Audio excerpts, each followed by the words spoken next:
Hola, saludos amigos. La idea de que los seres humanos son considerados esclavos por parte de una raza extraterrestre no es nueva, ya que fue expresada miles de años atrás en los registros de las civilizaciones más antiguas, una de las cuales fue la Sumeria.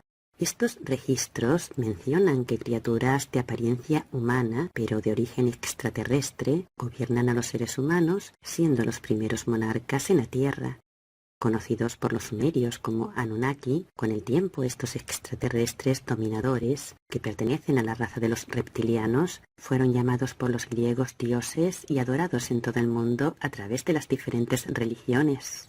Uno de estos reptilianos de apariencia humana que jugó un importante papel en la historia fue el jesuita Adam Weishaupt, quien fundó la Orden de los Iluminados, una sociedad secreta que fue creada en Baviera, una región que al día de hoy forma parte de Alemania. Según la versión oficial, Adam Weishaupt llevó a cabo su primera reunión en un bosque cerca de Ingolstadt, y esto lo hizo el día 1 de mayo de 1776. En esa reunión, 5 hombres decidieron las reglas que regirían un nuevo orden en el mundo, eligiendo como símbolo principal el búho de Minerva, la antigua diosa romana de la sabiduría. Se trata del mismo animal sagrado de la diosa Atenea de la mitología griega, que también hace referencia a Horus. Por este motivo el ojo de Horus se asoció a esta orden.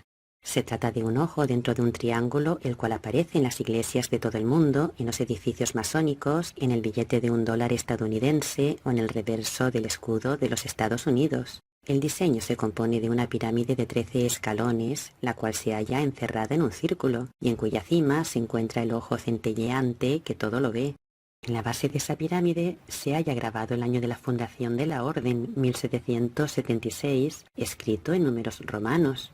Pues bien, cuando la orden, compuesta principalmente por jóvenes nobles alemanes, se estaba expandiendo, en el año 1784, el duque de Baviera, Karl Theodor, prohibió todas las sociedades secretas que no hubieran sido autorizadas previamente por la ley, y esto con la esperanza de reprimir específicamente a los Illuminati. Y al año siguiente aprobó un segundo edicto que prohibía expresamente a esta orden, por lo que muchos de sus miembros fueron arrestados. La policía realizó redadas en las casas de varios Illuminati de alto perfil, confiscando ensayos considerados heréticos, los cuales defendían el ateísmo y el suicidio, promovían la falsificación y el aborto, esbozaban planes para excluir a las mujeres y afirmaban que ellos tenían poder sobre la vida y la muerte. Como consecuencia, Adam Weishaupt fue despojado de su puesto en la Universidad de Ingolstadt y los Illuminati se disolvieron, pero tan solo en teoría, porque se volvieron a agrupar para establecer un nuevo orden en todo el mundo. Primero llegaron a Inglaterra, dejando como pruebas de su conspiración la publicación de 1797 de un panfleto de John Robinson, en donde éste aseguraba que los Illuminati se hallaban llevando a cabo una conspiración para derrocar a todos los gobiernos de Europa. Tras la Revolución Francesa, Robinson se había desilusionado con elementos como la Ilustración, escribiendo la obra titulada Pruebas de una conspiración, en la que acusó a la masonería de estar infiltrada por la Orden de los Illuminati. Su advertencia llegó a Norteamérica en un momento vulnerable, cuando su gente todavía se hallaba formando su unión más perfecta, sintiéndose sumamente vulnerables a la interferencia extranjera. Las sociedades secretas eran aterradoras porque presuponían la existencia de un grupo de invasores extranjeros cuyos motivos nunca podrían conocerse por completo, y ellos no estaban preparados para recibir la noticia que aseguraba que una red impía de espías e invasores pretendía apoderarse de todo su territorio. Como temían que los revolucionarios franceses los pusieran en contra de su naciente gobierno, apoyaron a John Adams para la elección contra el republicano Thomas Jefferson, que era el candidato Illuminati escogido para la subversión. Es evidente que esta orden influyó notablemente en la historia de los Estados Unidos desde sus inicios, siendo tanto Thomas Jefferson como George Washington destacados miembros, grado 33, de la Orden de los Illuminati. Probablemente una de las más curiosas teorías de la conspiración es la que defiende la idea de que Adam Weishaupt suplantó la identidad de George Washington como presidente de los Estados Unidos, y realmente ambos tienen un parecido físico razonable. Esta teoría que defiende que el fundador de la Orden de los Illuminati tomó el lugar de George Washington nació a raíz de la extraña desaparición de Adam Weishaupt de Baviera. Tras permanecer una temporada en Inglaterra, Adam viajó a los Estados Unidos para dirigir el país como una corporación de la Orden de los Illuminati. En la trilogía Illuminati de Robert Anton y Robert Shea se plantea la circunstancia de que Adam Weishaupt asesinó a George Washington suplantando su identidad como presidente de los Estados Unidos. El argumento se centra en una pareja de policías que investigaba un extraño atentado en la sede de una revista de izquierdas, así como la desaparición de su editor, comprobando que éste había desaparecido después de haber descubierto la implicación de poderosas sociedades secretas que se hallaban detrás de los asesinatos de John Kennedy y de Martin Luther King. Si partimos de la premisa de que George Washington en realidad era Adam Weishaupt, podemos decir que el fundador de la Orden de los Illuminati, en el año 1787, fue quien presidió la convención que esbozó la Constitución de los Estados Unidos de América, que fue él quien 2 años después fue elegido de manera unánime como el primer presidente de los Estados Unidos. Sin embargo, la versión oficial que nos ha llegado sobre George Washington no se ajusta a la realidad. De lo que no se nos ha hablado es de que, por ejemplo, quien es considerado uno de los padres fundadores de los Estados Unidos estuvo implicado en el tráfico de personas, de seres humanos.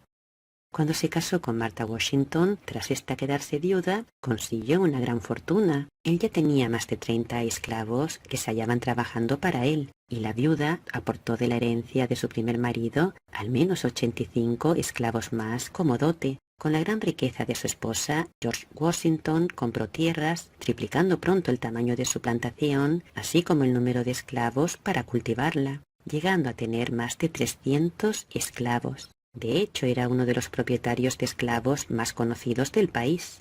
Incluso dejó unas cuantas palabras escritas, las cuales expresan bien claro que no los consideraba sus iguales. De hecho, según asumió el mando del ejército revolucionario, prohibió a los afroamericanos formar parte de él, y eso pese a que estos ya habían luchado en diversos combates durante la Guerra de Independencia. Aunque se presentó a George Washington como a un libertador de los oprimidos y de los esclavos, sin embargo, durante su presidencia promulgó la ley de esclavos fugitivos, según la cual era posible acceder a diferentes estados para capturar a los siervos que se habían fugado. También evitó que los siervos a su cargo tuvieran los derechos que les daba el estado de Filadelfia. Sin embargo, fue considerado todo un héroe, al igual que los piratas, los corsarios que trabajaban bajo el mando del Imperio Británico, quienes también fueron considerados durante décadas héroes nacionales. Otra de las mentiras oficiales acerca de George Washington es que libró al país del dominio del Imperio Británico, cuando en realidad esto no fue así. De hecho, comenzó a ganar condecoraciones armando tropas de la colonia de Virginia para apoyar al Imperio Británico durante la Guerra Franco-Indígena, un conflicto que él ayudó a iniciar. La realidad es que tanto George Washington como Thomas Jefferson se empeñaron en destruir la joven democracia norteamericana, dirigiendo la Nueva Inglaterra como una empresa dependiente de la corona británica. Otro tanto sucede con la inmerecida fama de gran estratega que se le otorgó, ya que es considerado el líder que perdió más batallas de las que ganó. En su historial militar figura su derrota más humillante, la pérdida de la ciudad de Nueva York en el verano de 1776. Sin embargo, gracias a él los británicos lograron capturar todas y cada una de las principales ciudades norteamericanas, y esto lo hicieron en el transcurso de la Guerra de la Independencia. En cuanto a su final, lo que sabemos oficialmente es que sufrió las siguientes enfermedades: difteria, tuberculosis, malaria, viruela y disentería. También tuvo neumonía y amigdalitis. Además, tenía una dentadura pésima debido a la ingesta de compuestos mercuriales que le administraban sus médicos para tratar sus otras dolencias. Grandes dosis de cloruro de mercurio, un remedio que se hallaba en boga en esa época, pero que destruye los dientes. De hecho, cuando asumió la presidencia, tan solo tenía un diente, lo que le obligaba a utilizar molestas dentaduras postizas y también a usar opioides para calmar sus dolores. En el año 1799 contrajo una faringitis que pronto se complicó en neumonía. Como su estado empeoraba, su doctor le hizo lo que todos los médicos de entonces hacían a sus pacientes: una sangría. pero en realidad no le hizo una, sino 7, extrayéndole más de 2 litros de sangre en escasas horas. Como respiraba dificultosamente, además de la sangría, le dio laxantes y le aplicó en el cuello una cantárida, que es un insecto que produce ampollas cuando se coloca sobre la piel. Oficialmente su muerte se produjo el 14 de diciembre de 1799 en Virginia, a los 67 años de edad y mientras su médico la asistía. ¿Pero quién murió realmente? ¿George Washington o Adam Weishaupt? Es difícil saberlo porque todo está manipulado. Un ejemplo de manipulación se encuentra en la Enciclopedia Británica, la cual parece equivocarse en lo referente al nacimiento de los Illuminati, porque aunque afirma que fue en el siglo XVIII y en Alemania, sin embargo otras 2 fuentes los rastrean hasta la Francia del siglo XVII. Si la Enciclopedia Británica se equivoca sobre su inicio, también puede estar equivocada sobre el fin de esta orden en el año 1785. Porque en realidad ellos existen desde los albores de la historia, encontrándose detrás de todas las guerras y revoluciones, detrás de todos los eventos importantes de los últimos siglos. A ellos se atribuye la formulación del marxismo, siendo la Liga de los 12 Hombres Justos de los Illuminati la que financió la obra de Karl Marx llamada El Manifiesto Comunista. También fueron ellos quienes se encargaron de su publicación en el año 1848, con el propósito de alcanzar su tan proyectado nuevo orden en todo el mundo. Fueron los Illuminati quienes orquestaron la Revolución Francesa, lo que supuso la ejecución de un plan cuidadosamente diseñado por filósofos que durante mucho tiempo sembraron el paisaje francés con agentes subversivos que con mucho éxito socavaron el viejo orden. También fueron ellos quienes estuvieron detrás de las 2 guerras mundiales o de los atentados del 11S. Sin embargo, al día de hoy han perdido todo su poder, así como sus instituciones o el acceso al dinero que antes creaban de la nada en sus ordenadores de la Reserva Federal. Esto significa que su fin ha llegado, lo cual se corresponde con el inicio de una nueva era de libertad y de abundancia para todos, porque ya no tienen la capacidad ni los recursos para imponer su plan, su agenda secreta, por lo que tan solo les queda abandonar el planeta, lo cual se corresponde con el final de los tiempos para ellos y para nosotros con el inicio de una nueva era de libertad y de abundancia.